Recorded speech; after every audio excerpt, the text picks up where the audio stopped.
Assalamualaikum warahmatullahi wabarakatuh.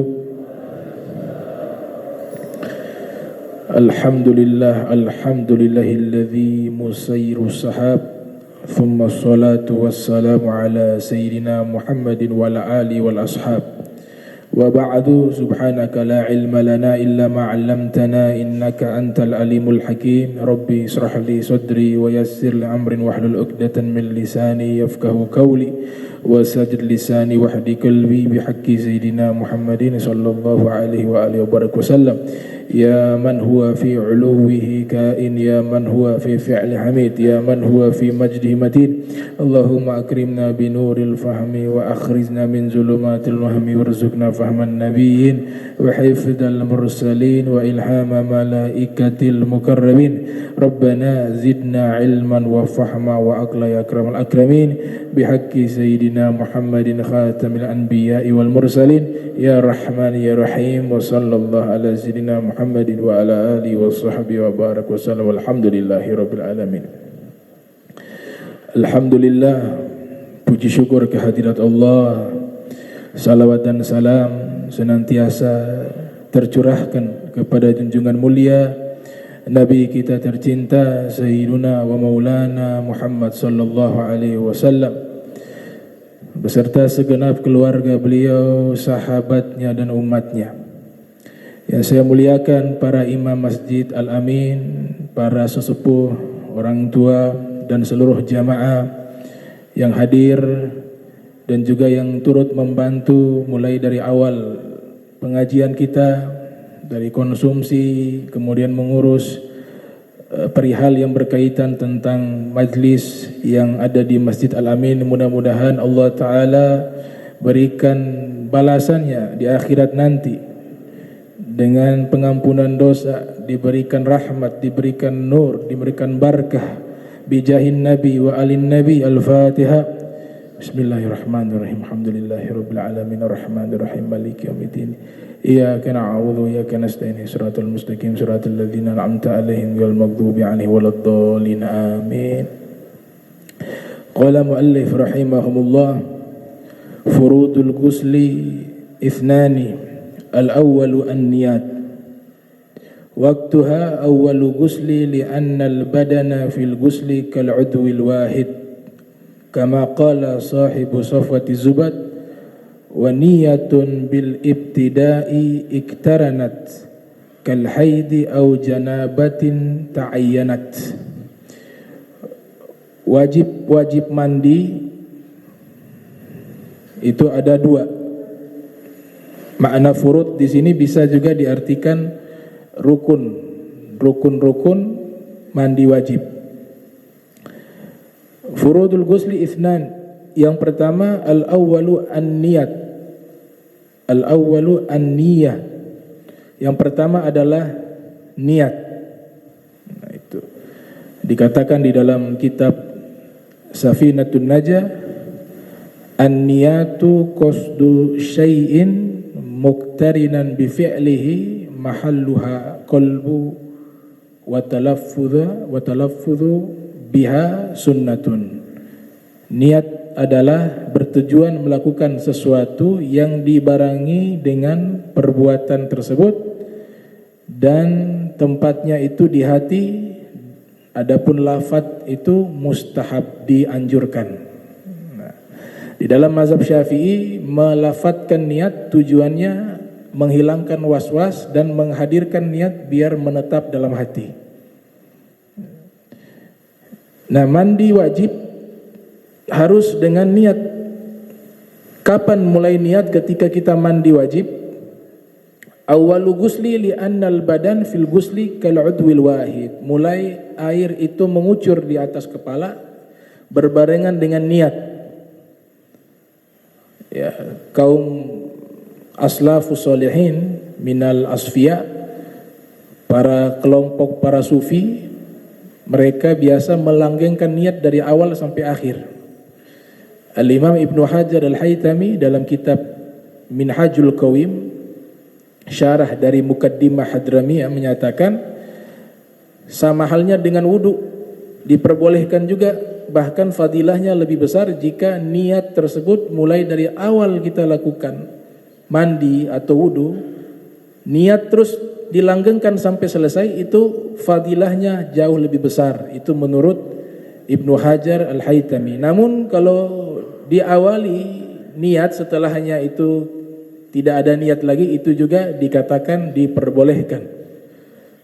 Nah, mandi demikian juga, pertama kali air sampai di atas kepala kita, itu sudah harus ada niat, karena kal'udwil wahid, karena ketika mandi seluruh tubuh kita ini dianggap satu anggota tubuh, sebagaimana dikatakan di dalam kitab Zubat.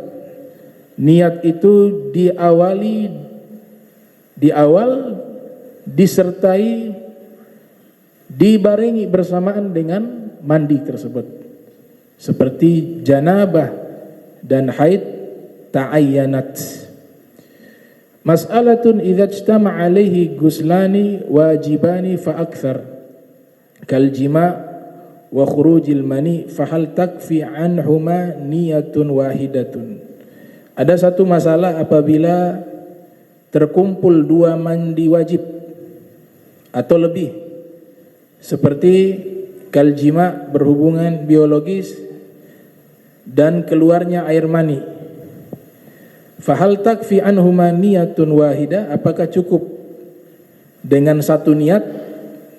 Jadi artinya dia mengalami janabah ini sebabnya bukan satu, mungkin dua atau lebih dari dua. Keluar air mani atau habis berhubungan, maka ketika mandi wajib cukup satu niat, dia sudah mewakili seluruhnya. Nah, berbeda dengan mandi sunnah. Kalau kita ada mandi wajib, misal mungkin bangun tidur hari Jumat, keluar air mani, mimpi, maka wajib mandi. Dan kebetulan pada waktu itu hari Jumat, kita juga niat untuk mandi sunnah, melaksanakan sholat Jumat. Maka pada waktu itu kalau kita niat saja, misalnya niat sunnah saja, niat sunnah untuk mandi sunnah melaksanakan sholat Jumat, maka janabah kita tidak terangkat. Atau sebaliknya, kalau kita niatnya janabah saja, niat mengangkat janabah tanpa niat mandi sunnah, maka kita tidak dapat kesunahan mandi. Kalau terkumpul mandi wajib dengan mandi sunnah, harus niat dua-dua, wajib juga dan yang sunnah juga. Nah, itu disebutkan di sini. La takfi fala budda an yanwiyahuma.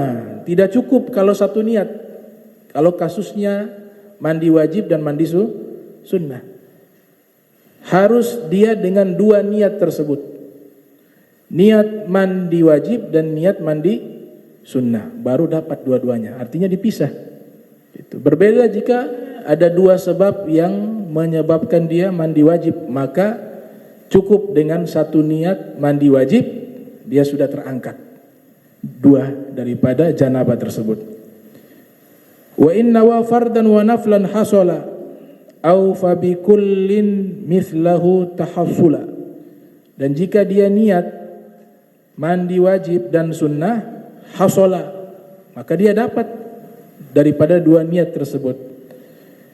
Kaifiyatun niat fi ghusli fardi, cara berniat di saat mandi wajib, yaitu yanwi bi qalbi, niat di dalam hatinya, wa yusanna an yatalaffaz, dan dianjurkan, disunnahkan, yusanna disunahkan, dilafatkan dengan membaca niat nawaitu raf'al janabati, saya niat mengangkat janabah, atau nawaitu raf'al al-hadatsil akbari, saya niat mengangkat hadas besar juga bisa, au nawaitu fardha gusli, Saya niat mandi wajib, itu juga bisa.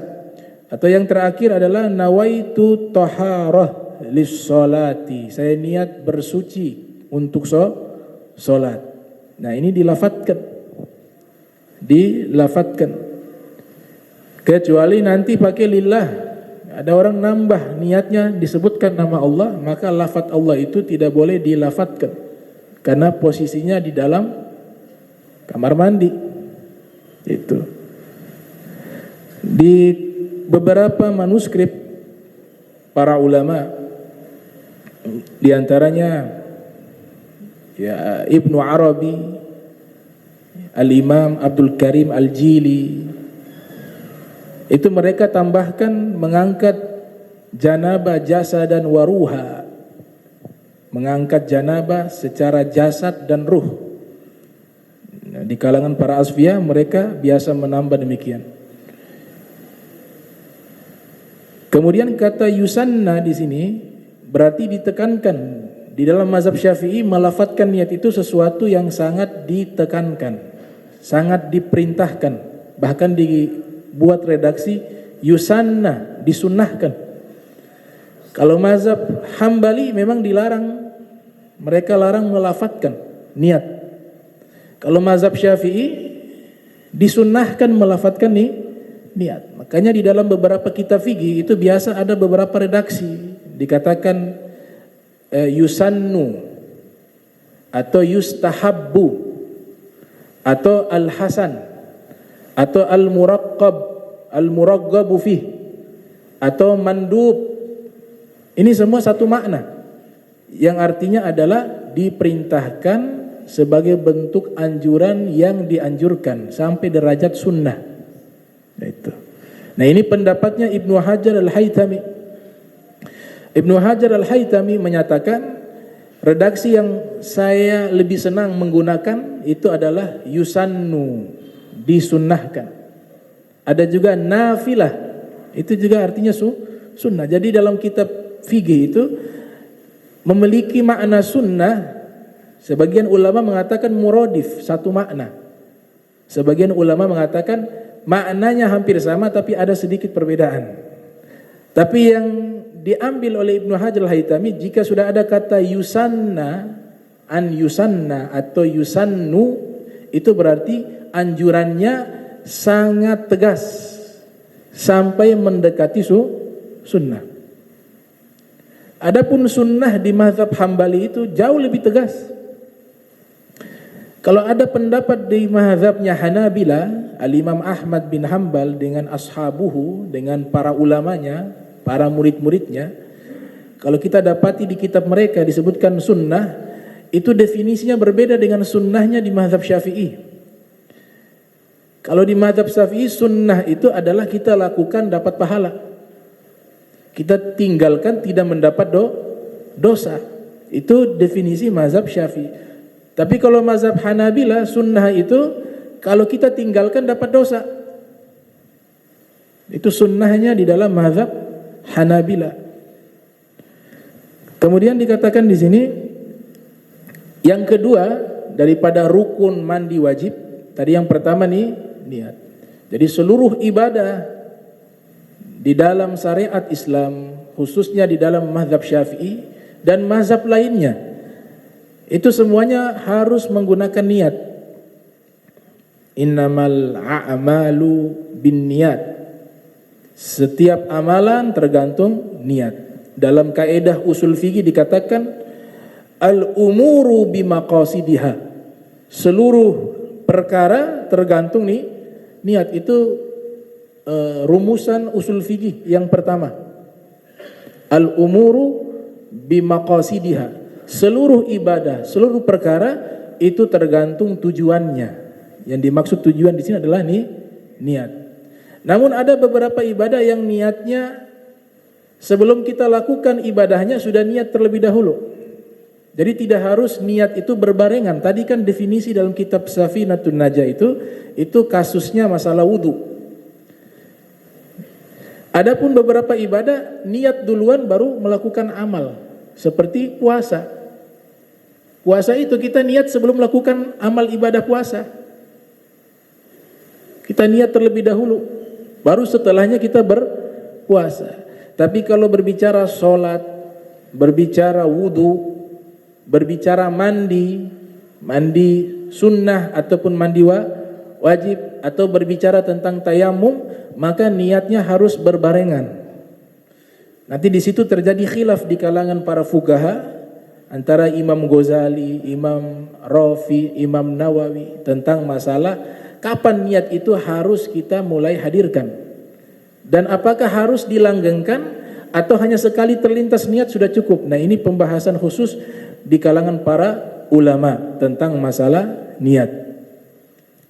Di dalam kitab Tanwirul Qulub fi Mu'alamati 'Allamil Ghuyub disusun oleh Syekh Muhammad Amin Kurdi Naskabandi, itu beliau mengatakan ada beberapa malaikat tugasnya itu adalah mencium aroma niat. Jadi kalau niat kita ini baik, itu yang keluar aroma minyak kasturi, misik. Tapi kalau niat kita buruk, malaikat tersebut bisa mencium aroma bau busuk. Aroma bau busuk. Nah, niat tingkatannya ada namanya ham, ada namanya azm, ada namanya niat. Nah, ulama mengatakan berdasarkan hadis Nabi SAW, jika ada niat buruk dalam hati dan belum kita melakukannya, dan belum kita menegaskan dia menetap dalam hati, maka tidak dicatat dosa. Tapi jika ada niat jahat, kemudian niat jahat itu kita iakan, kita mengiyakan niat jahat tersebut sehingga dia tertancap dalam hati, dia sudah jadi al-azm, an-niat. Kalau ham ini dalam hadis dikatakan sudah masuk pahala. Man hamma bihasanatin, siapa yang berkeinginan perbuatan baik dan terhalang karena uzur, maka dicatat dia melakukan kebaikan. Nah, makna ham di hadis tersebut adalah niat yang terlintas dalam hatinya, itu namanya khawatir. Khawatir itu tidak dihitung dosa, tapi yang dihitung adalah ham. Tidak dihitung dosa, tidak dihitung pahala. Karena khawatir itu sulit untuk kita bendung, lintasan-lintasan bisikan dalam hati. Tapi lintasan bisikan dalam hati, jika yang lintasan tersebut keburukan, kemudian kita menetapkan dalam hati, nah itu masuknya ham. Nanti naik lagi azam, nanti niat. Nah, yang sudah masuk kepada itulah dihitung dosa. Tapi kalau kita lawan itu niat buruk tersebut dan kita tidak melakukan, dihitung pahala. Karena kita melawan niat buruk. Nah, itu dibahas di kalangan para asfiya dan para fuqaha tentang masalah niat. Atsani, yang kedua, rukun mandi wajib adalah ta'mimul badani bil ma. Jadi rukun mandi wajib hanya dua. Yang pertama niat, yang kedua meratakan badan dengan air. Nah, kita kalau mandi janabah itu diajarkan oleh para asfiya seperti Syekh Abdul Wahab Asy-Sya'rani dalam kitabnya Kashful Ghummah an Jamil Ummah, itu beliau mengatakan anggota yang terlihat oleh mata secara majlis, namanya majlis mukhatab, 1,5 1,5 meter. Jika saya lihat itu nampak oleh pandangan mata saya, maka anggota-anggota itu wajib terkena air ketika mandi wajib. Sehingga beliau katakan diantaranya mata ini ketika mandi diajarkan oleh beliau itu jangan sambil tutup mata, karena ini juga termasuk yang wajib kena air. Kita bersihkan dulu. Kemudian dilarang kita membiarkan kotoran mata di saat kita berwudu atau mandi. Karena kotoran mata itu menghalangi terkenanya air di kulit yang nampak oleh mata kita, sedangkan itu wajib. Dikatakan oleh Ibnu Hajar Al-Haytami, sebelum berwudu dan sebelum mandi wajib, maka kotoran mata itu harus dibersihkan dulu. Sudah bersih, tidak ada yang menghalangi kulit, baru setelah itu mandi atau berwudu. Nah, ini perlu diperhatikan. Itu dikatakan oleh Ibnu Hajar dalam kitab Minhajul Qawim, juga Syekh Abdul Wahhab Sya'rani dalam kitabnya Kashful Ghummah an Jamil Ummah. Sehingga dikatakan ini ta'mimul badan bil ma', air itu harus diratakan di seluruh badan. Di seluruh badan diratakan, dikenakan air. Kama qala sahibu Saffati Zubat, sebagaimana yang dikatakan oleh pengarang kitab Saffatu Zubat. Wal fardu ta'mimun li jismin zuhra sya'ran wa zufra man bata wa bashara. Kata Imam Ruslan mengatakan wajib meratakan air ke seluruh anggota tubuh zahara yang nampak. Makna yang nampak tadi itu, kalau kita duduk 1,5 meter, yang kelihatan oleh lawan berbicara, maka yang itu wajib kena air. Itu maknanya zahara dalam Nazom Zubat. Karena ini dijelaskan oleh Imam Romli. Makna zahara itu adalah yang saya sebutkan tadi dalam kitabnya Ghayatul Bayan, sarah daripada Zubat Ibnu Ruslan. Sya'ra, rambut juga, bulu, itu juga dikenakan air. Al-Imam Ali bin Abi Thalib dikisahkan di dalam beberapa riwayat, disebutkan dalam kitab Subulus Salam.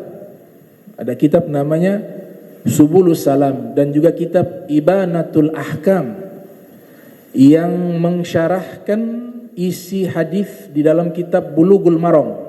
Jadi kitab Bulughul Maram ini karya Al-Imam Ahmad ibn Ali ibnu Hajar Al-Asqalani yang lahir tahun 773 Hijriah, meninggal 852 Hijriah. Kitab tersebut berjudul Bulughul Maram. Bulughul Maram adalah kitab hadis. Kitab hadis yang mengumpulkan hadis-hadis yang bertopik dan membahas masalah hukum. Nama kitabnya Bulughul Maram. Nah, syarahnya diantaranya adalah kitab bernama Subulus Salam, karya Al-Imam Son'ani. Kemudian yang kedua karya Sayyid Alwi Ibn Abbas Al-Maliki. Nama kitabnya Ibanatul Ahkam, syarah dari Bulughul Maram.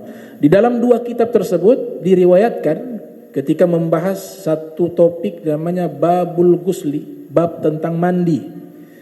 Itu disebutkan Nabi Muhammad SAW pernah menyatakan bahwa seluruh anggota tubuh ini adalah janabah. Maknanya adalah, secara substansi maknanya adalah, kalau dalam keadaan kita janabah, di saat itu rambut juga janabah, kuku juga janabah. Sehingga dilarang orang yang dalam keadaan janabah menggunting rambut dan menggunting kuku. Memang benar terjadi khilaf di kalangan para fuqaha, terjadi perbedaan pendapat. Namun Al-Imam Ali bin Abi Thalib, beliau memilih agar mengambil yang lebih hati-hati di dalam hukum, dan itu beliau lakukan di zaman Nabi, di hadapan Nabi Muhammad SAW. Mendengar kabar bahwa seluruh anggota tubuh ini ketika janabah, maka dia dihitung seluruhnya janabah. Maka Imam Ali bin Abi Thalib, beliau menggunting rambut, bukan hanya menggunting, botak, dicukur habis rambutnya. Ditanya, kenapa engkau mencukur rambut habis? Saya khawatir dalam keadaan janabah ada rambut yang terlepas. Sedangkan dikatakan seluruh anggota tubuh itu adalah janabah, sehingga harus dicari. Ini yang diambil oleh Imam Ali bin Abi Thalib. Namun para ulama juga mengatakan al-masyaqqatu tajlibu taisir. Menurut pandangan para fuqaha, hal ini sulit, sehingga terjadi perbedaan pendapat. Ada yang mengatakan, ya kalau sudah terlepas, sudah tidak perlu cari lagi. Sehingga pendapat kedua mengatakan, yang dilarang yang sengaja menggunting. Dia sudah janabah, dia sengaja gunting kukunya, rambutnya. Adapun yang tidur kalau terlepas, ya sudah, ini sulit. Kaidah usul fikih mengatakan al-masyaqqatu tajlibu taisir. Kalau perkara yang sulit, maka dijadikan mudah dengan beberapa aturan, dengan beberapa syarat. Bukan berarti kita membuat hukum sendiri atau mengambil hal-hal yang mudah karena keinginan diri kita sendiri, tidak. Tapi ada beberapa regulasi yang diatur oleh para fuqaha tentang masalah tersebut. Nah, itu terjadi. Sehingga seorang doktor pengarang kitab tafsir Rawai'ul Bayan fi tafsir ayatil ahkam, namanya Profesor Dr. Syekh Ali As-Sobuni, sudah meninggal dunia. Itu punya kitab tentang hukum-hukum yang diambil di dalam ayat-ayat Al-Quran. Beliau mengatakan yang bagi lil mu'mini al-ihtiyat fil ibadah. Selayaknya bagi orang beriman kalau dalam masalah hukum, masalah ibadah, dia memilih pendapat yang lebih hati-hati. Itu. Seandainya kalau ada perbedaan, makna perbedaan di sini adalah perbedaan yang sudah disebutkan oleh para fuqaha, bukan orang awam. Itu. Jadi ini sangat penting sekali masalah mandi wajib. Kemudian dikatakan fayata'ahadul mawadi allati yukhsha 'adamu wusulil ma' ilaiha kal ibtain.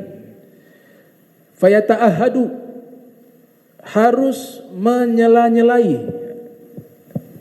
Mandi itu bukan hanya siram, tapi tangan ini juga berperan aktif untuk menyela-nyelai air di anggota tubuh yang sulit sampai air padanya, seperti ketiak. Tangan harus berperan aktif menyampaikan air ke ketiak. Jangan hanya mandi begitu. Kalau kita hanya mandi begini, otomatis ketiak ini tidak akan terkena air, karena posisinya itu terhalang oleh bahu sehingga air tidak bisa sampai. Sehingga dikatakan fayata'ahadu, harus disela-selai anggota tubuh kita. Diambil air, dimandi, kemudian digosok atau bisa disiram. Ya, yang pasti ini juga wajib. Namanya ibtain, dua ketiak. Wa ma'atif al-batn, dan lipatan-lipatan kulit yang ada di perut. Ya, seorang yang gemuk, lipatan-lipatan kulit yang di perut itu juga harus berperan aktif tangan untuk menyela-nyelai sehingga air bisa sampai. Kemudian wal udhunain, telinga juga disela-selai dengan tangan. Karena kalau tanpa kita menyela-nyelai dengan tangan, maka kita siram di atas kepala, yang bagian ini tidak terkena air, padahal yang ini wajib. Kulit atau daun telinga bagian dalam ini wajib karena bisa kelihatan, maka harus disela-selai dengan air. Wa ma baina fakhidhain, dan lokasi yang berada di antara dua paha. Bagian paha belakang juga banyak yang luput. Mandi, kalau kita habis mandi tanpa menyela-nyelai dengan tangan, coba kita pegang bagian sini, itu kebanyakan dia kering. Ini juga harus disela-selai dengan tangan bagian paha. Wa ma baina ilyatain, dua belahan pantat. Dia punya pantat, punya belahan itu juga kita harus kenakan air tanpa disela-selai dengan tangan karena kotor, cukup saja disiram. Itu diajarkan oleh Imam Ghazali dalam kitab Syarah Syekh Muhammad Murtada Zabidi, judulnya Ithaf Sadatil Muttaqin, syarah daripada Ihya Ulumuddin, mengatakan kalau pantat tidak perlu lagi disela-selai, cukup saja kita duduk layaknya mau buang air besar, jongkok, kemudian disiram. masuk air di dua sela-sela. Begitu cara mandi wajib yang diajarkan oleh para fuqaha, bukan hanya disiram.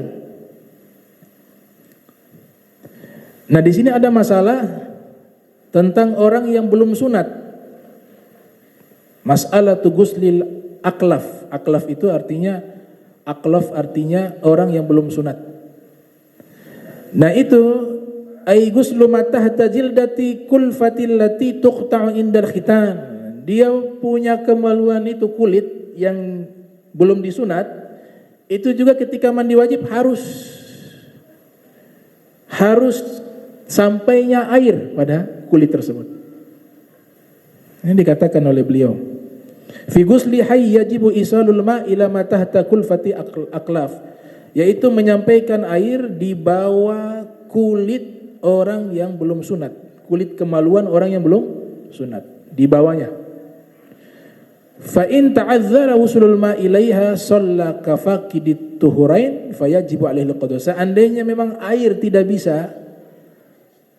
bisa sampai ke kulit tersebut, maka dia solatnya itu seperti orang yang tidak berwudu dan tidak bertayamum. Wajib baginya qada ketika sudah sunat. Nah, sehingga masalah khitan ini kan terjadi perbedaan pendapat di kalangan para ulama. Ada yang mengatakan wajib. Dan ini yang mayoritas. Ada juga mengatakan sunnah di mazhab yang lain. Nah, saya pernah bahas di majlisnya Al-Habib Abu Bakar tentang masalah hukum khitan indal madhahibil arba' dari perspektif 4 madhab. Fi ghuslil mayit yughassalu wa la yusalli alaihi inda ramli. Adapun orang yang meninggal dunia belum sunat, ya muslim, meninggal dunia muslim belum sunat, fi ghuslil mayit yughassalu, tetap dimandikan, wala yusalli alaihi inda ramli, tapi menurut pendapat Imam Romli tidak perlu disolatkan.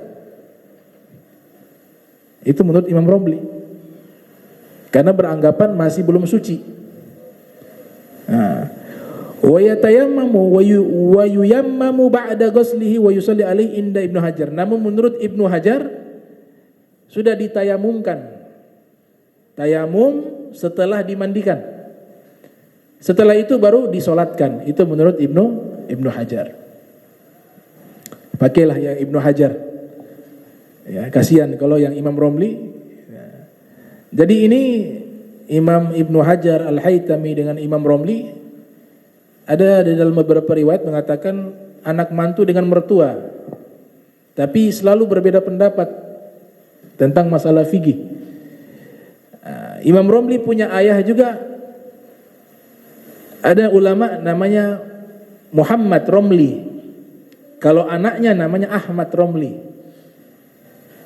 Nah, di Hadramaut, para habaib di Hadramaut lebih cenderung memilih pendapat Ibnu Hajar Al-Haytami dibanding Imam Romli. Kalau di Mesir kebanyakan memilih Imam Romli juga. Padahal Ibnu Hajar dan Imam Romli ini asalnya juga di Mesir, tinggal di Mesir dua-dua. Banyak di Mesir itu mereka condong kepada Imam Romli. Julukan Imam Romli itu adalah Imam Syafi'i kecil, Asy-Syafi'i As-Shaghir, ahli fikih. Kedua-duanya ini adalah penyempurna mazhab Syafi'i yang mentarjih pendapat yang kuat, sehingga kitabnya Imam Nawawi yang menjadi rujukan dalam fikih Syafi'i yaitu Minhajut Thalibin itu disyarahkan oleh kedua-duanya. Kalau Ibnu Hajar Al-Haytham menyarahkan judulnya Tuhfatul Muhtaj, kemudian Imam Romli menyarahkan judulnya Nihayatul Muhtaj, kemudian Al-Imam Khatib Asy-Syarbini menyarahkan judulnya Mughni Muhtaj.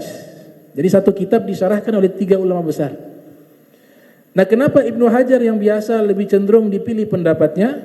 Alasannya yang pertama, Ibnu Hajar Al-Haytami ini lebih zuhud menurut para ulama karena bukan orang kaya. Tapi kalau Imam Romli orang kaya. Jadi ulama kaya raya. Ibnu Hajar Al-Haytami ulama fakir.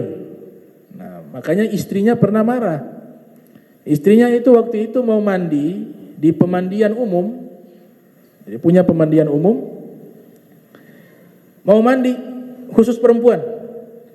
Ternyata ketika istrinya Ibnu Hajar mau mandi, penjaga daripada tempat pemandian tersebut mengatakan, oh hari ini sudah di booking sama istrinya Imam Romli, jadi tidak boleh masuk. Tunggu beberapa hari lagi baru kembali. Jadi istrinya Imam Romli sudah membooking ini tempat, dia ajak seluruh kawan-kawannya yang wanita. Maka istrinya Ibnu Hajar Al-Haytami, dia merasakan satu hal yang menyedihkan dalam hatinya. Suami saya ulama, suami dia ulama, tapi kenapa suami dia yang kaya, saya yang miskin?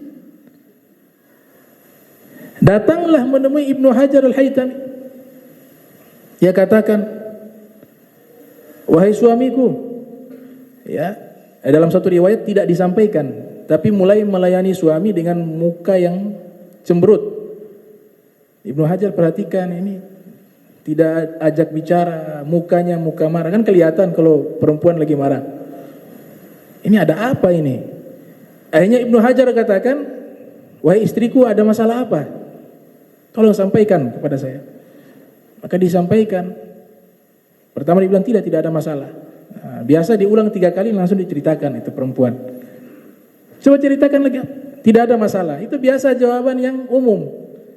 Nanti kita ulang 3 kali baru dia mulai panjang lebar. Dia katakan, itu saya mau mandi tadi tidak bisa. Karena istrinya Imam Romli sudah booking itu tempat. Kemudian Ibnu Hajar mengatakan, terus masalahnya apa? Kan bisa lain hari. Masalahnya kan kalian berdua sama-sama ulama. Kenapa dia hidup senang, kita susah? Dia kaya, kita susah. Kemudian Ibnu Hajar Al-Haytami mengatakan, ini diceritakan dalam kitab Jami'u Karamatil Aulia juga ada. Ini kitabnya ini. Kitab kumpulan keramat para wali. Ibnu Hajar mengajak istrinya ke satu sumur yang ada di rumah mereka. Kemudian Ibnu Hajar menimba air. Ya, singkat daripada kisah, ketika ditimba air, diangkat itu timba, isinya penuh dengan emas. Nah, dia bilang, wahai istriku, kalau mau harta silakan ini ambil. Ambil ini emas. Tapi kita berdua pisah. Tapi kalau kau mau tetap bersama saya, kau harus ikut apa yang saya mau. Bersabar dalam keadaan seperti ini. Maka sang istri mengatakan, ada negosiasi. Dia bilang, oh saya tidak mau pisah denganmu, tetap saya ingin bersamamu. Tapi ini kan ambil 1 atau 2, begitu kan boleh. Ini dibuang. Kata Ibnu Hajar, tidak, semua harus dibuang. Ini lihat emas, ini perempuan, perhiasan, masih negosiasi. 1 sudah 1. Buat kita ya belanja untuk enggak. Pilihannya ini, mau ambil ini silakan kau ambil semua, tapi kita pisah. Atau kalau mau ikut saya, ini semua kita buang. Maka dia katakan, kalau begitu saya ikut engkau.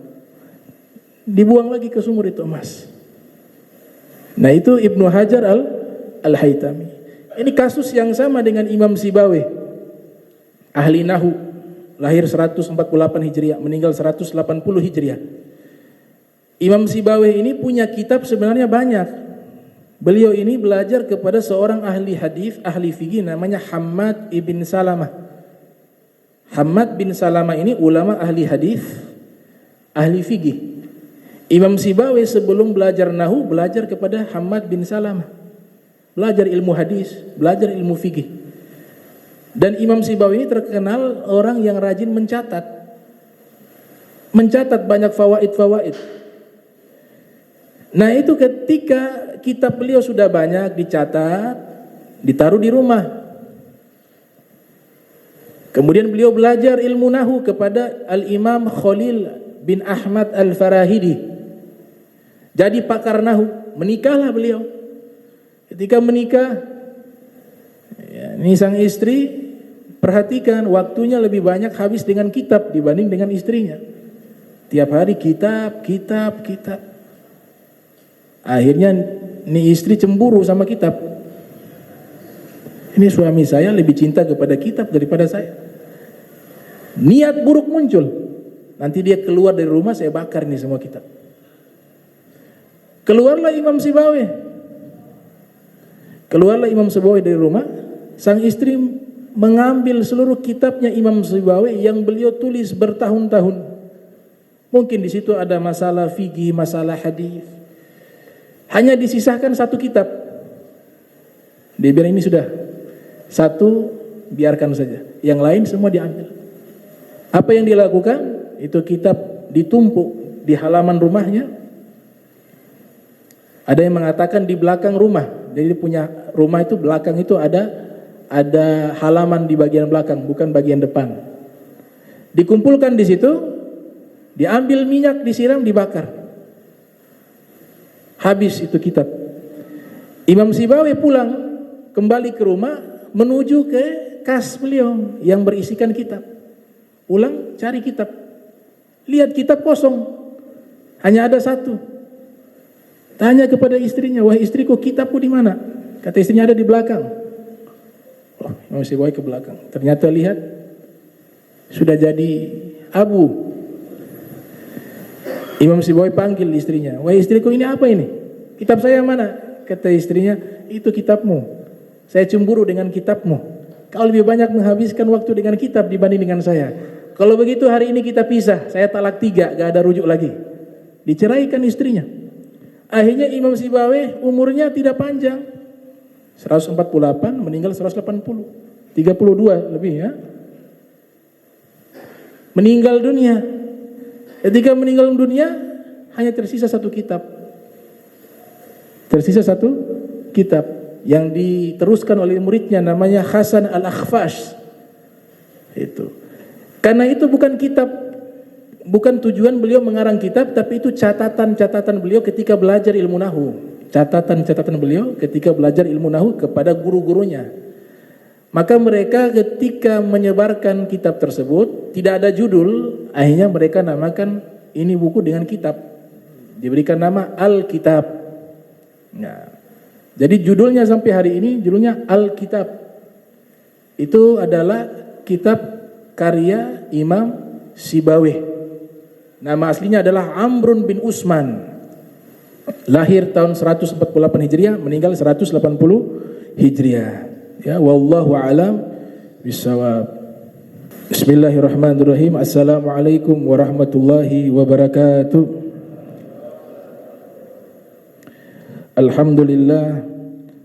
Alhamdulillah wa kafa thumma salatu wassalamu ala nabiyil mustafa wa ala alihi wa sahbihi ahli sidiki wal wafa amma ba'du.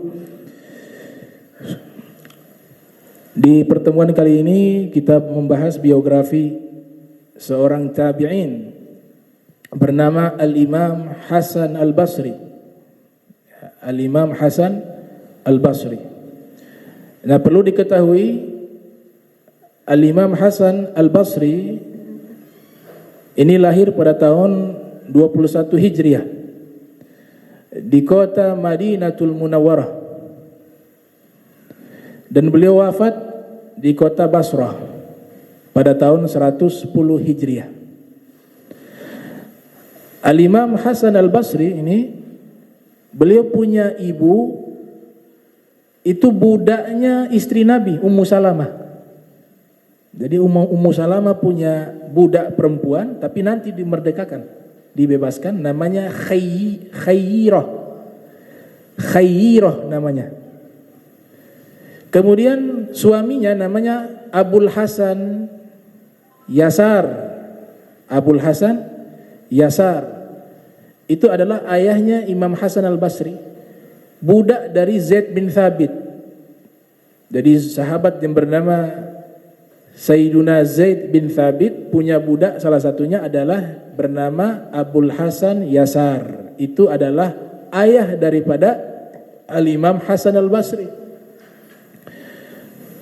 Nah, kemudian dijodohkan Ummu Salamah dengan Zaid bin Thabit, menjodohkan antara Abul Hasan dengan Khayyirah, dinikahkan. Luar biasa pernikahan yang berkah, dihadiri oleh kibar min sahabah, para sahabat-sahabat besar hadir. Ada Sayyidina Utsman bin Affan hadir, Abdurrahman bin Auf, dan banyak sahabat hadir di pernikahan yang sederhana tersebut. Di saat mereka menikah dimerdekakan, sudah tidak jadi budak lagi. Dan seluruh sahabat yang hadir mendoakan kepada pernikahan daripada ayah dan ibunya Imam Hasan al-Basri. Di antaranya yang mendoakan Ummu Salamah. Ummu Salamah dalam kitab Tazkiratul Auliya mendoakan Allahumma ja'alhu muqtadal khalaik. Allahumma ja'alhu muqtadal khalaik. Ya Allah, jadikanlah anak turunan mereka adalah orang yang bisa diikuti oleh seluruh makhluk, bisa diteladani oleh seluruh makhluk. Maka tinggal di rumahnya Ummu Salamah. Al-Imam Hasan al-Basri dengan ibunya mukim di rumahnya istri Nabi bernama Ummu Salamah. Bahkan Ummu Salamah sering memberikan ASI kepada Al-Imam Hasan al-Basri. Jadi Imam Hasan al-Basri ini tinggal di rumahnya Nabi Muhammad SAW dari kecil. Bahkan beliau riwayatkan dalam kitab Syiaru A'lamin Nubala yang disusun oleh Imam Az-Zahabi, itu meriwayatkan Al-Imam Hasan al-Basri mengatakan kuntu adkhulu buyuta Rasulillah sallallahu alaihi wasallam fi khilafati Utsman bin Affan atanawalu saqfaha biyadi wa ana gulamun muhtalam yauma idzin. Al-Imam Hasan al-Basri mengatakan dulu saya sering masuk ke rumahnya Nabi Muhammad sallallahu alaihi wasallam, ke rumahnya Rasulullah sallallahu alaihi wasallam di masa khilafah Sayyidina Utsman bin Affan. Dan saya ketika itu masih usia anak-anak, gulam, muhtalam, yang baru balik. Karena usia Hasan Basri ketika hijrah ke Basrah 14 tahun, baru pindah ke Basrah. Jadi selama 14 tahun beliau tinggal di kota Madinatul Munawwarah di rumahnya Nabi Muhammad sallallahu alaihi wasallam. Ini luar biasa, beliau riwayatkan, saya kalau masuk ke rumah Nabi di saat usia saya masih baru balik 14 tahun ke bawah usianya, saya angkat tangan saya, itu tangan saya menyentuh atap rumahnya Nabi Muhammad. Artinya rumah Rasulullah SAW itu tidak tinggi atapnya, sederhana, basit. Sehingga beliau katakan, saya kalau angkat tangan, itu tangan saya bisa menyentuh atap rumahnya Nabi Muhammad SAW. Itu kata Imam Hasan al-Basri. Nah, di dalam riwayat yang lain dikatakan ketika Imam Hasan al-Basri lahir, itu 2 tahun setelahnya meninggalnya Sayyidina Umar bin Khattab. Makanya di sini ada riwayat kontradiktif. Tadi mengatakan di masa khilafah Sayyidina Utsman beliau sudah menyentuh, berarti sudah lahir di masa Sayyidina Utsman. Tapi kalau kita gali semuanya tidak kontradiktif. Ada beberapa kitab itu, ini apa mungkin kitabnya yang salah atau percetakan, itu biasa. Tapi kalau prasangka baik saya, itu ulama yang menulis itu tidak salah, tapi percetakan yang salah. Di beberapa nasakh itu disebutkan bahwa kontradiksi kalau beliau menyentuh atap di masa Sayyidina Utsman. Padahal tidak kontradiktif, karena yang menjadi khalifah pertama kali setelah Sayyidina Abu Bakar adalah Sayyidina Umar. Sayyidina Abu Bakar dulu, Sayyidina Umar, baru Sayyidina Utsman. Nah, itu beberapa kitab kita koreksi itu, karena dia menolak riwayat itu. Padahal tidak ada kontradiktif. Karena Sayyidina Utsman bin Affan ketika meninggal, ya baru Sayyidina Ali. Dalam riwayat disebutkan Imam Hasan al-Basri banyak sekali mengambil ilmu kepada Imam Ali bin Abi Thalib. Nah, Imam Hasan al-Basri ketika lahir masih bayi, mereka membawa ke hadapan Khalifah Umar bin Khattab dengan tujuan untuk diberikan nama. Maka ketika Sayyidina Umar melihat wajah daripada Hasan al-Basri yang masih anak-anak, dia wajahnya tampan, Maka Sayyidina Umar mengatakan samauhu hasanan fa innahu hasanul wajhi. Berikan nama kepadanya dengan nama Hasan karena wajahnya indah, wajahnya ganteng, wajahnya tampan. Jadi yang memberikan nama beliau Hasan itu adalah Sayyidina Umar ibn Khattab radhiyallahu taala anhu wa arda. Nah, setelah itu 2 tahun kemudian Sayyidina Umar meninggal. 2 tahun kemudian Sayyidina Umar bin Khattab meninggal, masuklah ke masa khilafahnya Sayyidina Utsman ibn Affan radhiyallahu taala anhu wa arda. Nah, para ulama menyebutkan nanti beliau usia 14 tahun pindah beliau ke Basrah mengikuti rombongan Sayyidina Anas bin Malik, sahabat Nabi yang bernama Sayyidina Anas bin Malik, pindah ke Basrah. Sayyidina Hasan al-Basri juga ikut pindah ke Basrah. Sampai di Basrah itulah beliau dinisbatkan dengan nama Hasan al-Basri karena beliau tinggal di kota yang namanya Basrah. Di usia 14 tahun beliau pindah. Dan Imam Hasan al-Basri ini dipuji oleh ulama dengan pujian yang sangat luar biasa karena beliau termasuk ulama besar di zaman tabi'in. Ibnu Khalkan mengatakan dalam kitab Wafayatul A'yan, kana min sadati tabi'in wa kubaraihim. Beliau ini adalah pemimpin para tabi'in dan juga tokoh terkemuka di kalangan para tabi'in. Wa jama'a kulla fannin min ilmin wa zuhdin wa wara'in wa ibadatin. Dan beliau ini terkumpul sifat-sifat yang mulia. Di antaranya beliau memiliki sifat berilmu. Beliau belajar tafsir, belajar ilmu qiraah, belajar ilmu fikih kepada 2 orang guru besar beliau, yaitu Imam Ali bin Abi Thalib dan juga Sayyidina Abdullah bin Abbas. Namun guru-guru beliau secara keseluruhan itu 130 sahabat. Jadi beliau belajar kepada 130 sahabat. Namun yang paling terkemuka itu beliau nyatakan 2 orang, yaitu Sayyidina Ibnu Abbas dan juga Al-Imam Ali bin Abi Thalib karramallahu wajha, sehingga disebutkan wa hasala lahu minhu futuhun katsirah. Beliau memperoleh pembukaan ilmu yang banyak ketika belajar kepada Al-Imam Ali bin Abi Thalib karramallahu wajha.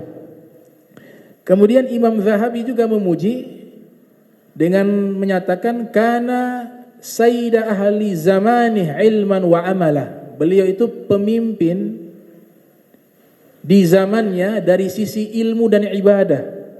Itu Imam Hasan al-Basri. Dikatakan kepada beliau, saking zuhudnya beliau di Basra itu banyak ulama. Ada Muhammad bin Sirin satu zaman dengan beliau. Muhammad bin Sirin ini ahli ta'wil, lahir tahun 23 Hijriah, meninggal sama tahun 110 dengan Imam Hasan al-Basri. Cuma ketika ditanya siapa ulama yang paling alim, yang paling terkenal di kota Basrah, maka mereka akan menjawab adalah Imam Hasan al-Basri di zaman tersebut. Ditanya apa kelebihan Imam Hasan al-Basri? Kelebihannya adalah seluruh manusia butuh kepada ilmunya dan dia tidak butuh kepada harta manusia. Itu namanya zuhud. Nah, beliau kata Profesor Dr. N. Mary Skimmel dalam bukunya Mystic Dimension of Islam itu mengatakan termasuk tokoh tabi'in yang memperkenalkan tentang zuhud. Termasuk diantaranya adalah Al-Imam Hasan al-Basri. Nah, Profesor Dr. N. Mary Skimmel juga mengatakan termasuk orang yang pertama kali memperkenalkan berpidato menggunakan balaghah dan sastra yang tinggi dalam bahasa Arab. Kana afsahan nas bil Arabiyah. Dikatakan beliau sangat fasih ketika berbicara. Sampai dikatakan kalau berbicara itu sampai fasihnya beliau punya ucapan itu ada yang pingsan. Kalau beliau ceritakan tentang alam akhirat, neraka dan seterusnya. Sehingga dikatakan beliau termasuk yang mempopulerkan tentang balaghah ketika berpidato. Sama seperti Imam Ali bin Abi Thalib juga dalam kitab Nahju Balaghah, Sayyidina Umar bin Khattab juga ketika berpidato itu menggunakan bahasa-bahasa sastra yang tinggi, sehingga ulama mengumpulkan pidato Sayyidina Umar bin Khattab berjudul Al-Balaghatul Umariyah, nama kitabnya. Di situ menjelaskan isi pidato Sayyidina Umar bin Khattab yang tersusun rapi, sastranya, susunan katanya dan bahasanya. Nah, 3 ulama inilah yang sangat populer, memiliki gaya berpidato dengan sastra yang tinggi, yaitu Imam Ali bin Abi Thalib, Sayyidul Bulagha, Sayyidina Umar bin Khattab, dan dari kelompok tabi'in adalah Al-Imam Hasan Al-Basri. Nah, kita lihat bagaimana ulama mereka menyatakan tentang sosok Al-Imam Hasan Al-Basri. Ada seorang ulama bernama Mu'tamar bin Sulaiman mengatakan bahwa ayahnya berkata, Hasan Al-Basri syekhu ahli Basrah, guru besar ahli Basrah. Kemudian ada ulama bernama Qatadah, dia mengatakan, makana ahadun akmala mura'ah minal Hasan, tidak ada seorang pun yang memiliki kesempurnaan budi pekerti seperti Hasan Al-Basri, punya akhlak yang sangat baik. Kemudian berkata juga Al-Imam Abi Bardata mengatakan, ma ra'aitu ahadan ashbaha bi ashabi Muhammadin sallallahu alaihi wasallam minhu. Saya tidak pernah melihat seseorang yang sangat mirip dengan sahabat-sahabat Nabi seperti Hasan Al-Basri. Kemudian dikatakan oleh Al-Imam Qatadah mengatakan, kanal Hasan min a'lamin nasi bil halal wal haram. Hasan Al-Basri adalah seorang tokoh ulama yang paling paham tentang hukum halal dan haram. Jadi beliau al-faqih, ahli fikih. Beliau juga al-wa'iz, seorang yang sering memberikan nasihat. Dan beliau sudah mengucapkan tentang ilmu tasawuf. Al-Imam Zahabi menukilkan Al-Imam Hasan Al-Basri juga adalah salah satu tokoh yang mempopulerkan nama tasawuf. Jadi kita kenal dengan ilmu tasawuf. Al-Imam Hasan Al-Basri sudah menyatakan bahwa inilah namanya ilmunya ilmu tasawuf. Itu disebutkan dalam kitab Siyaru A'lami Nubala yang disusun oleh Al-Imam Az-Zahabi rahimahumullah. Kemudian qala Ibnu Aun. Ibnu Aun mengatakan, Ibnu Aun ini salah satu muridnya Hasan Al-Basri. Ia mengatakan kanal Hasanu yarwi bima'na. Nah, Imam Hasan Al-Basri ketika meriwayatkan hadis Nabi Muhammad SAW, beliau meriwayatkan dengan makna. Jadi substansinya apa hadis tersebut beliau jelaskan.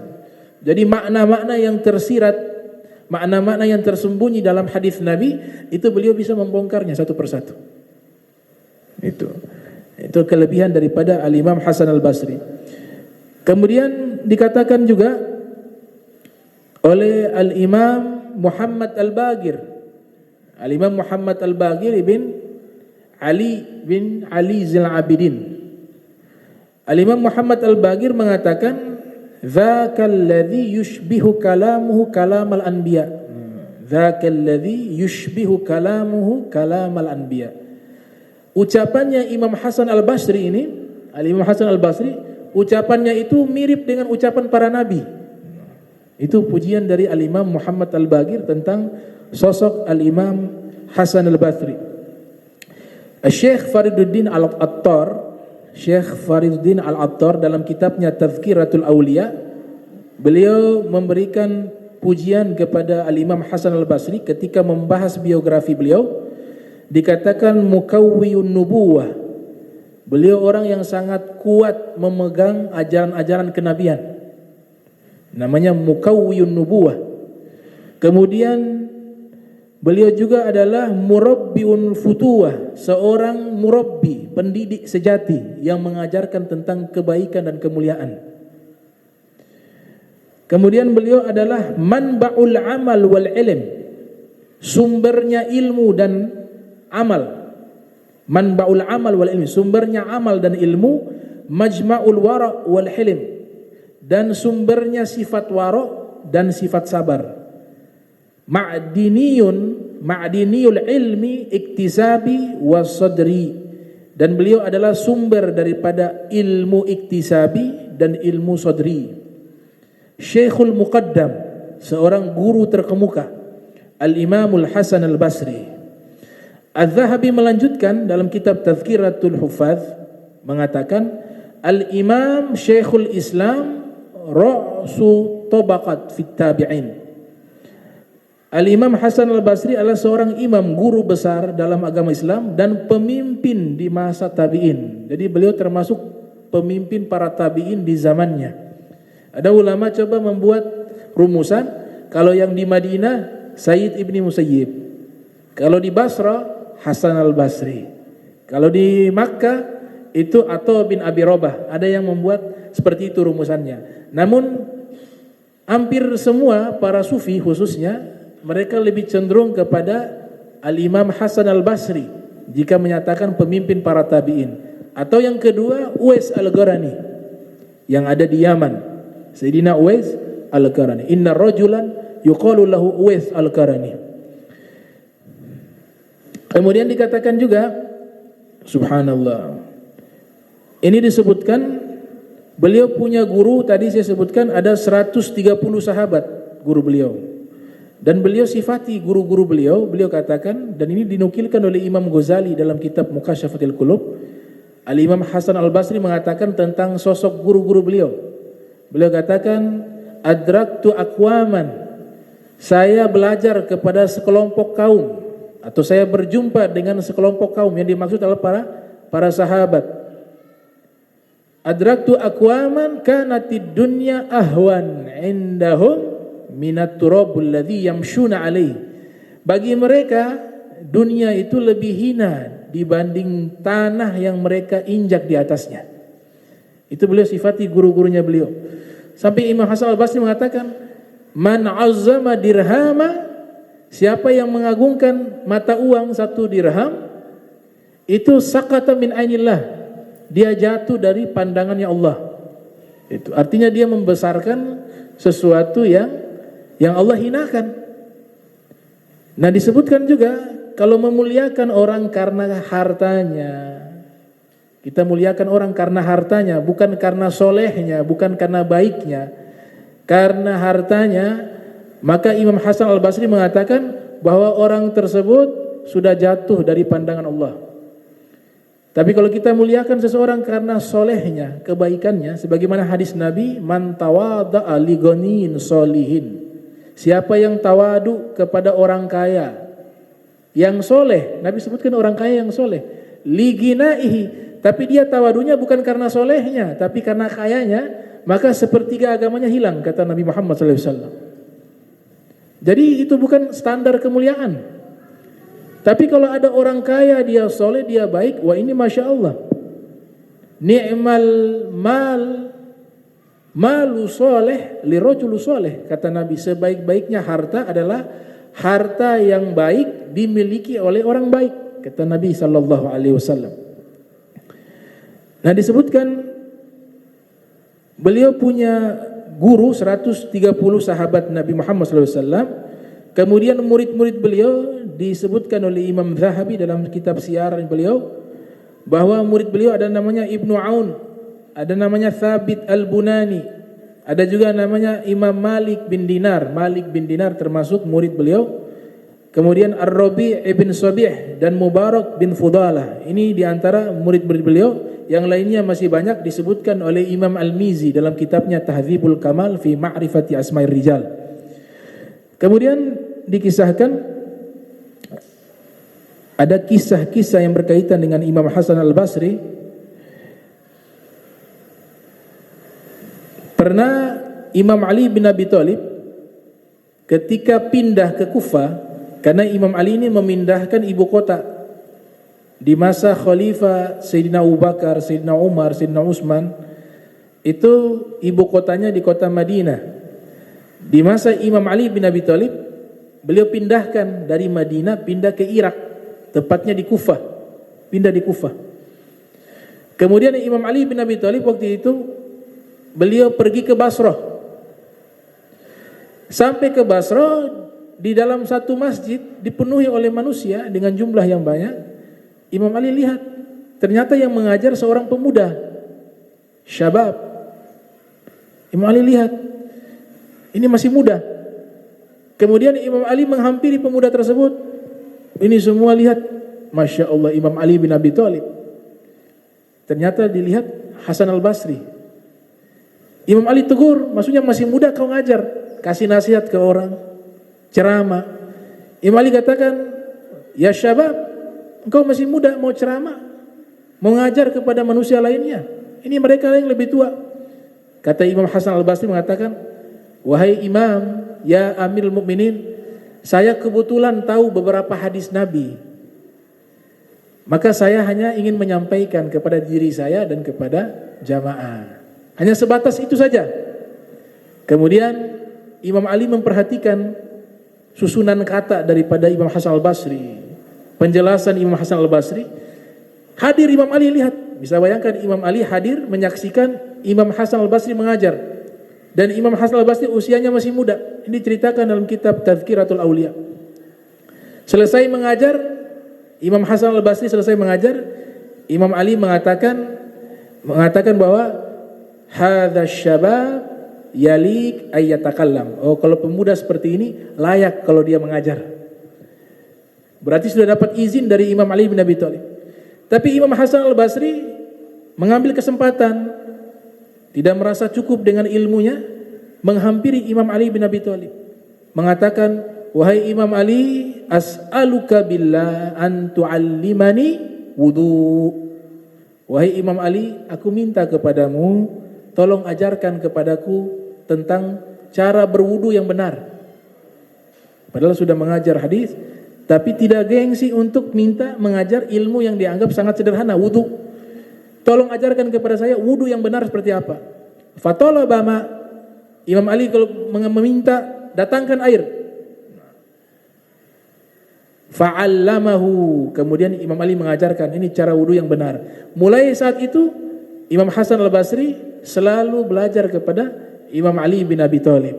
Dan berkat didikan Imam Ali bin Abi Thalib, beliau dari sisi bahasanya sangat luar biasa sastranya. Sehingga ada kitab menjelaskan tentang bagaimana bahasa beliau ketika menyampaikan tentang ilmu tasawuf, tazkiyatun nufus dengan nasihat-nasihat yang luar biasa. Itu judulnya Mawa'iz al-Imam Hasan al-Basri, kumpulan nasihat-nasihat Imam Hasan al-Basri. Kisah berikutnya disampaikan, ada orang lewat di tempat ibadahnya beliau, di kitab yang sama, Tazkiratul Aulia. Ketika orang itu lewat di rumahnya beliau, bagian atas itu, pancoran itu ada air yang mengalir, padahal tidak hujan. Basah. Yang orang berdiri di pinggir rumahnya Imam Hasan al-Basri. Dia lihat basah. Datang ke rumah tersebut, ngasih salam. Kemudian dia katakan, di atas ada yang bocor. Saya lewat di jalan basah, sedangkan cuaca tidak hujan. Keluarga yang ada di situ mengatakan di bagian atas itu biasanya tempat ibadah Hasan al-Basri. Kemudian Hasan al-Basri mendengar dialog tersebut. Ini pemuda mengatakan, saya mau pergi sholat. Saya ingin tanya itu air apa itu? Apa najis apa suci yang di atas itu? Kemudian Hasan al-Basri mengatakan, igsilhu, cuci itu baju kamu. Kenapa? Fa innahu dam'u aina 'asi la tajuz salat bihi. Karena kamu terkena air mata tukang maksiat. Jadi beliau di atas sedang menangis dalam ibadah. Beliau katakan, baju itu cuci. Kenapa? Karena bajumu terkena air mata tangisan orang yang sedang bermaksiat kepada Allah, dan itu tidak sah digunakan untuk sholat. Padahal ini kan bahasa bukan bahasa hakikat, bukan artinya beliau pendosa, tidak. Tapi begitulah keadaan para aulia yang mereka selalu merasa banyak dosa. Itu contoh yang luar biasa oleh Al-Imam Hasan al-Basri rahimahumullah. Kemudian dikisahkan juga di dalam kitab Fathul Bari oleh Al-Imam Ibnu Hajar Al-Asqalani, beliau duduk bersama muridnya bernama Ar-Rabi' bin Sabih. Muridnya bernama Ar-Rabi' bin Sabih. Datang orang mengadukan masalah, wahai Imam Hasan al-Basri, kami punya wilayah hujan tidak turun, kekeringan. Tolong ajarkan kepada kami satu amalan agar hujan bisa turun. Imam Hasan al-Basri mengatakan, istaghfirullah, banyak membaca istighfar kepada Allah, banyak bertobat kepada Allah. Pulanglah kelompok pertama. Datang tamu kedua, bertanya kepada Imam Hasan al-Basri, meminta nasihat dan meminta amalan. Wahai Imam Hasan al-Basri, saya ini sudah lama berdagang, berbisnis, tapi selalu rugi. Tolong ajarkan kepada saya satu amalan agar saya ini punya harta melimpah. Imam Hasan al-Basri mengatakan, istaghfirullah, istighfarlah kepada Allah. Balik nih rombongan kedua, pulang. Rombongan ketiga datang, bertanya, wahai Imam Hasan al-Basri, kami minta nasihat, minta amalan. Ini ada, kami punya keluarga sudah lama nikah, tidak punya anak, tidak punya turunan. Tolong kasih tunjuk kepada kami satu amalan, ajarkan kepada kami satu amalan agar mereka punya turunan. Dijawab oleh Imam Hasan al-Basri, istaghfirullah, istighfarlah kepada Allah. Kelompok ketiga pulang, datang kelompok keempat, rombongan keempat, memberikan nasihat lagi, meminta nasihat dan amalan. Wahai Imam Hasan al-Basri, ini kami punya kebun selalu gagal panen, sawah kami selalu gagal panen. Tolong tunjukkan kepada kami satu amalan agar kami punya sawah, kami punya kebun itu dia selalu berlimpah, selalu berhasil dari panennya, dari hasil buahnya. Maka Imam Hasan al-Basri mengatakan, istaghfirullah, istighfarlah kepada Allah. Ternyata Robi bin Sobih ini kan ada di samping duduk. Ini 4 masalah berbeda, tapi jawabannya hanya satu, beristighfarlah kepada Allah Subhanahu wa taala. Kemudian ditanya, wahai Imam Hasan al-Basri, itu 4 pertanyaan yang mereka datang sampaikan tadi kan berbeda. Kenapa jawabannya kok hanya satu, beristighfarlah kepada Allah? Kemudian Imam Hasan al-Basri dari kasus ini bisa diketahui bahwa beliau sangat memahami Al-Quran. Beliau katakan apa? Allah Ta'ala yang berfirman, فَقُلْتُ إِسْتَغْفِرُوا رَبَّكُمْ إِنَّهُ كَانَ غَفَّارًا يُرْسِلِ السَّمَاءَ عَلَيْكُمْ مِدْرَارًا وَيُمْدِدْكُمْ بِأَمْوَالٍ وَبَنِينَ وَيَجْعَلْ لَكُمْ جَنَّاتٍ وَيَجْعَلْ لَكُمْ أَنْهَارًا. Allah Ta'ala berfirman kepada Nabi Nuh, wahai Nabi Nuh, katakanlah kepada kaummu, istighfarlah kepada Allah sang pencipta kalian. Jika kalian telah beristighfar kepada Allah, niscaya Allah akan turunkan hujan. Itu pertanyaan pertama. Hujan tidak turun, ya dengan istighfar Allah turunkan hujan. Yursilis sama alaikum midrara. Pertanyaan kedua, minta agar hartanya berlimpah, usahanya sukses, untung. Maka lanjutan ayat tersebut, yumdid, ya, yursil alaikum sama midrara, wa yumdidkum bi amwalin. Ketika istighfar, itu Allah limpahkan harta kalian. Yang ketiga datang bertanya, meminta amalan agar punya turunan. Wabanina, Allah lanjutkan dengan istighfar Allah akan berikan keturunan. Dan yang keempat mereka meminta amalan agar kebun mereka subur, panen mereka berhasil, tidak gagal panen. Allah Ta'ala yang nyatakan kalau dengan kita istighfar maka Allah akan berikan mereka kebun yang berlimpah dan diberikan sungai-sungai yang mengalir. Jadi satu jawaban beliau ambil dari ayat Al-Quran di surat Nuh, dari 4 pertanyaan yang berbeda.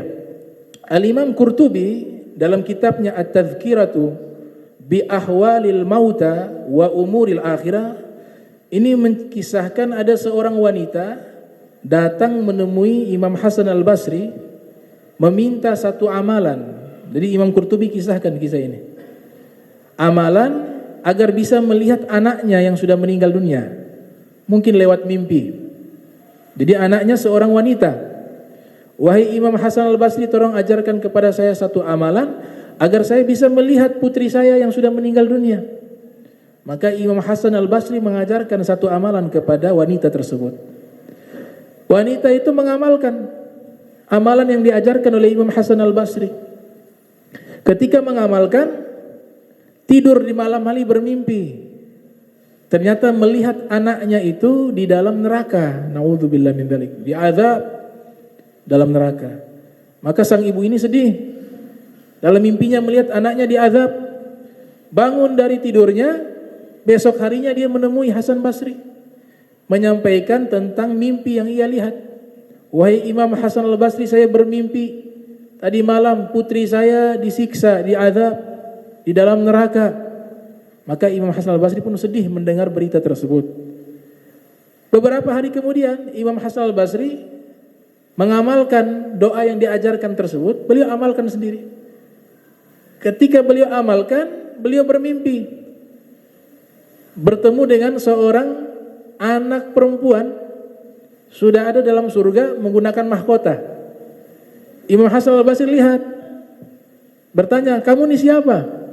Maka anak perempuan itu mengatakan, saya ini adalah anak dari wanita yang pernah datang kepadamu, meminta amalan doa agar bisa bermimpi melihat aku. Imam Hasan al-Basri bingung. Ibumu bermimpi engkau dalam neraka, kenapa sekarang engkau sudah berada di surga? Maka dijawab, beberapa hari yang lalu ada orang lewat di kuburan kami. Ketika dia lewat di kuburan kami ada 500 lebih. Penghuni kuburan yang ada di kuburan itu ada 500 lebih. Ini orang dia lewat di kuburan, kemudian dia membaca salawat kepada Nabi Muhammad SAW. Allahumma salli ala Sayyidina Muhammad wa ala ali Sayyidina Muhammad. Dia baca salawat kepada Nabi Muhammad, kemudian diniatkan salawat itu untuk penghuni kubur.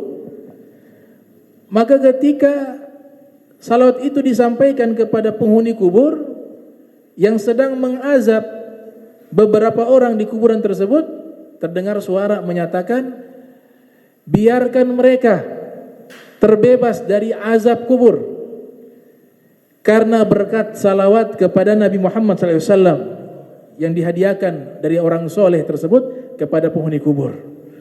Jadi itu fadail salawat kepada Nabi Muhammad sallallahu alaihi wasallam. Al-Imam Hasan al-Basri rahimahumullah dalam beberapa nasihat beliau disebutkan, beliau mengatakan, man arafa rabbah ahabbah wa man arafa dunya zahida fiha. Orang yang sudah mengenal Allah pasti cinta kepada Allah, dan orang yang sudah mengenal dunia pasti dia zuhud terhadap dunia. Nasihat berikutnya disebutkan di dalam kitab Syarah Ibni Battal, Syarah Sahih Bukhari, mengatakan hubbud dunya, mengatakan jihaduka nafsaka wa hawaka. Ada yang bertanya, wahai Imam Hasan al-Basri, jihad yang paling afdal itu jihad apa? Maka beliau menjawab, jihaduka nafsaka wa hawaka. Jihad melawan nafsumu dan hawamu. Itu kata beliau jihad yang paling utama. Kemudian disebutkan dalam kitab Tadribu Rawi yang disusun oleh Imam Suyuti, Al-Imam Hasan al-Basri menyatakan hubbud dunya ra'su kulli khati'ah. Cinta dunia sumber dari segala kesalahan. Itu ucapannya Al-Imam Hasan al-Basri rahimahullah. Dan ucapan lainnya beliau mengatakan, disebutkan dalam kitab Nasaihul Ibad, laulal ulama lakana an-nas kal bahaim. Jikalau tidak ada ulama maka manusia bagaikan hewan. Kemudian beliau mengatakan juga di dalam nasihatnya dalam kitab Al-Adabu Syar'iyyah, Al-Adabu Syar'iyyah nama kitabnya. Di kitab tersebut juga ada riwayat ketika di zaman Imam Ahmad bin Hanbal banyak para sufi, mulai banyak para sufi. Kalau ada teks menyatakan sufi ini salah, sufi ini sesat, itu yang dimaksudnya oknum yang merusak ajaran sufi. Ada. Di semua itu ada, di Figi juga ada. Kalau kita baca kitab Tobakat itu, disebutkan ternyata banyak ahli Figi palsu. Ahli Figi palsu juga banyak. Ahli tafsir palsu juga banyak.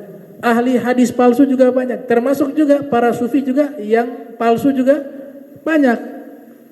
Tapi bukan berarti mengeneral semuanya, tidak. Ini hanya oknum. Misalnya dalam masalah fikih, namanya memang disebut, tapi kita tidak perlu sebut karena sudah meninggal. Dia saking disebut sebagai ahli fikih yang hadir pengajiannya ribuan. Dan setiap pengajiannya berfatwa. Bahkan fatwanya itu kadang-kadang terdengar aneh. Misalnya ada yang bertanya tentang masalah qasar salat. Ini kan kesepakatan semua para fuqaha, qasar salat itu hanya bisa yang 4 rakaat. 4 jadi 2. Salat Dhuhr, salat Asar, salat Isya.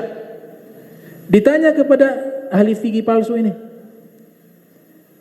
salat qasar selain daripada Dhuhr, Asar, Isya, ada yang lain? Dia bilang ada, maghrib.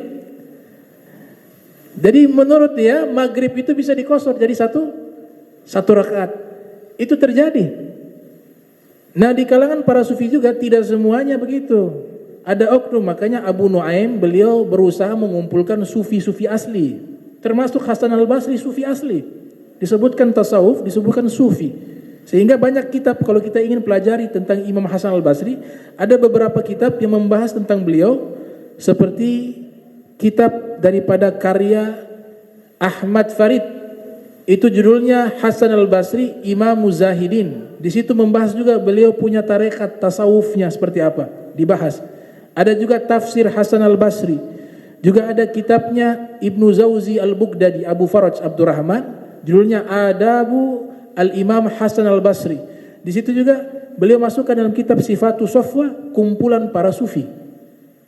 Abu Nuaim kumpulkan kitab Hilyatul Auliya wa Tabaqatul Asfiya. Itu adalah kumpulan para sufi-sufi yang asli. Imam Ahmad bin Hanbal dalam kitab Al-Adabu Syar'iyyah itu menyatakan, ada yang bertanya, wahai Imam Ahmad bin Hanbal, ini para sufi bagaimana yang mereka sekarang sedang zikir di masjid? Imam Ahmad menjawab dengan makna lam ajid ala wajhil ardi aqwaman khairan minhum. Saya belum menemukan sekelompok kaum yang lebih baik dari mereka di atas muka bumi ini. Itu pernyataan Imam Ahmad bin Hanbal ketika memuji tentang para sufi. Itu termaktub dalam kitab Al-Adabu Syar'iyyah. Nah, dalam kitab Al-Adabu Syar'iyyah, nasihat terakhir dari Imam Hasan al-Basri, beliau mengatakan bahwa hakikatu husnil khuluq, inti daripada akhlak yang baik 3. Yang pertama, bazlu ma'ruf, selalu berusaha berbuat baik, menyebarkan kebaikan. Itu yang pertama. Yang kedua, kaful adza, tidak mau mengganggu orang, baik dengan lidahnya, dengan perbuatannya, dan seterusnya. Itu. Dan yang ketiga adalah tolaqatul wajhi, selalu bermuka manis. Itu kan hadis Nabi, la tahqaranna minal ma'rufi syai'an walau antalqa akhaka biwajhin talik. Jangan remehkan kebaikan sekecil apapun, walaupun sekedar bertemu dengan saudaramu dengan wajah penuh senyuman, wajah yang manis. Ada 2 tabi'in yang hidup di kota Basra yang sangat terkenal. Yang satu namanya Imam Muhammad bin Sirin dan Al-Imam Hasan al-Basri, satu zaman. Ini karakternya berbeda. Muhammad bin Sirin terkenal orang yang suka bercanda, suka senyum. Al-Imam Hasan al-Basri seumur hidup tidak pernah senyum. Mukanya selalu ya serius. Bukan karena, ini kan beliau ajarkan nasihat tadi, inti akhlak yang baik, mukanya manis. Tapi kalau kita baca kitab sejarah, itu para ulama sejarah mengatakan beliau itu hanya pernah sekali senyum. 1 kali, di saat meninggal. Menjelang wafat beliau senyum. Kenapa beliau tidak pernah senyum? Bukan karena beliau tidak punya akhlak baik, tidak. Beliau ini punya rasa takut yang luar biasa kepada Allah Subhanahu wa taala. Takut, khaufnya terlalu tinggi dibanding roja. Seperti tadi air mata saya ini air mata pendosa. Jadi beliau merasa hidup di dunia ini dalam keadaan tidak aman. Maka berbeda dengan Muhammad bin Sirin yang banyak senyuman. Dicatat beliau hanya senyum satu kali menjelang wafat. Menjelang wafat beliau tersenyum. Makanya mereka heran, kami belum pernah melihat Imam Hasan Al-Basri senyum kecuali di saat menjelang wafat. Kemudian dalam keadaan senyuman beliau mengatakan ayudzan bin. Ada satu dosa. Meninggallah beliau. Para ulama yang ada di Basra penasaran, kenapa beliau baru senyum waktu meninggal? Mimpilah mereka ketemu Imam Hasan Al-Basri. Wahai Imam Hasan Al-Basri, kami ingin bertanya, selama engkau hidup engkau tidak pernah senyum, tapi menjelang wafat kami lihat engkau senyum. Apa yang terjadi? Kata Imam Hasan Al-Basri, saya tersenyum karena ketika saya meninggal tadi, ruh saya sudah mau dicabut, Allah perintahkan kepada malaikat, wahai malaikat, cabut ruhnya pelan-pelan, jangan kuat. Karena dia hanya punya satu dosa. Seumur hidup hanya punya satu dosa. Maka saya bahagia, saya tersenyum. Kemudian saya tanya, ketika ruh sudah tercabut, saya tanya kepada malaikat pencabut nyawa. Dan ini pemaknaannya sampai sekarang saya belum paham. Hasan Basri bertanya kepada malaikat pencabut nyawa, wahai malaikat, dosa saya yang satu itu apa? Dikatakan, engkau meninggal dunia itulah dosa. Engkau meninggal dunia itulah satu dosa. Nah ini perlu pembahasan. Saya sampai sekarang belum paham itu maksudnya apa. Tapi tertulis demikian. Namun pengarang kitab memberikan komentar yang sangat baik sekali. Imam Hasan Al-Basri ketika hidup tidak pernah senyum karena memikirkan nasibnya di akhirat. Gitu. Maka orang yang beruntung itu ketika dia meninggal dunia ruhnya senyum. Dibanding orang yang banyak tertawa berfoya-foya tapi nanti meninggal dunia su'ul khatimah, maka ruhnya menangis. Maka jadilah orang yang ketika hidup di dunia dia dalam keadaan bahagia, tapi juga ketika saat menjelang detik-detik wafatnya juga dalam keadaan bahagia. Nah itu yang diajarkan oleh Imam Hasan Al-Basri. Mudah-mudahan kita mendapatkan keberkahan daripada Al-Imam Hasan Al-Basri dan para ulama lainnya, para aulia, para solihin. Mudah-mudahan kita dikumpulkan bersama mereka dan bersama Nabi kita tercinta Sayyiduna wa Maulana Muhammad sallallahu alaihi wasallam. Allahumma jam'ana hadza jam'a marhuma wa tafarraqana min ba'di tafarraqa ma'suma wa la tajal minna wa la minna syaqiyya wa la mahruma. Allahumma nadhih qulubana anit ta'alluqi biman duna waj'alna min qaumin tuhibbuhum wa yuhibbuna. Subhanaka bihamdika asyhadu an la ilaha illa anta astaghfiruka wa atubu ilaik. Wa sallallahu alaihi Muhammadin wa ala alihi wa sahbihi wa baraka wasallam wa lafu minkum. Wassalamu alaikum warahmatullahi wabarakatuh.